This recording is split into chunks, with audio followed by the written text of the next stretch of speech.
রাসূল বলেছেন একটা মুখের মধ্যে কেউ যদি খুর লাগিয়ে একটা দাড়িকে কেটে ফেলে সেজন্য আমার কলিজাকে আঘাত করলো, আর আপনি একটা আইন পাস করে দিবেন, আপনি একটা ঘোষণা করবেন যে দাড়ি রাখতে গেলে আপনার অনুমতি নিতে হবে, এগুলা বাড়াবাড়ি ধর্মীয় উস্কানি কথা বলেন ঠিক কিনা?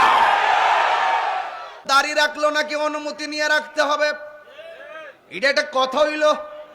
নবীর সুন্নাত পালন করবে, কারো অনুমতির দরকার আছে? এগুলো বাড়াবাড়ি, এগুলো সীমা লঙ্ঘন।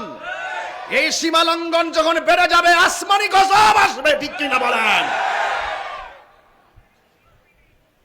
আসমানি গজব আসবে।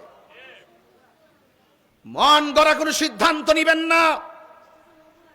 যেই কথার দ্বারা, যেই কাজের দ্বারা আল্লাহ সন্তুষ্টি হয়, যেই কাজের দ্বারা আমার রাসূল সন্তুষ্টি হয়, রাসূল বলেছেন একটা মুখের মধ্যে কেউ যদি খুর লাগিয়ে একটা দাড়িকে কেটে ফেলে সেজন্য আমার কলিজাকে আঘাত করলো, আর আপনি একটা আইন পাস করে দিবেন, আপনি একটা ঘোষণা করবেন যে দাড়ি রাখতে গেলে আপনার অনুমতি নিতে হবে, এগুলা বাড়াবাড়ি ধর্মীয় উস্কানি কথা বলেন ঠিক কিনা?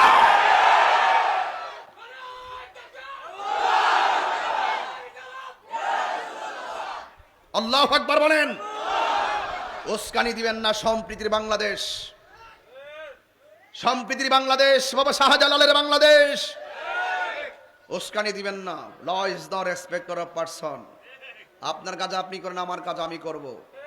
নামাজ পড়তে গেলে বউর অনুমতি লাগে না, নামাজ পড়তে গেলে মায়ের অনুমতি লাগে না। আল্লাহর ইবাদত করবেন, কাহার অনুমতি লাগবে না। কথা বলেন ঠিক না বেঠিক? খুব মনোযোগ, খুব সাবধানতা অবলম্বন করবেন। জহরাল ফাসাদু মিনাল বাররি ওয়াল বাহরি বিমা কাসাবাত আইদিন নাস। বান্দা যখন উপেনে গোপনে প্রকাশ্য গুনাহ করা শুরু করে, জুলুম করা শুরু করে, তখন আল্লাহর পক্ষ থেকে খোদাই গজব নেমে আসে। করোনা কি এমনি আসছে মনে করেন? এগুলো আমরা ডেকে আনছি, আমরা ডেকে এনেছি। আরো কিছু আছে, মাঝে মাঝে ভূমিকম্প মিস কল দেয়, একটু নাড়া দিলে মাথা নষ্ট হয়ে যায়। যখন 2 মিনিট নাড়া দিবে সব তছনছ হয়ে যাবে। কুল্লু মান আলাইহা ফান, সব ধ্বংস হয়ে যাবে। যিনি ছিলেন, তিনি আছেন, তিনি থাকবেন। জবান খুলে বলুন তিনি কে? আরো জোরে বলেন তিনি কে?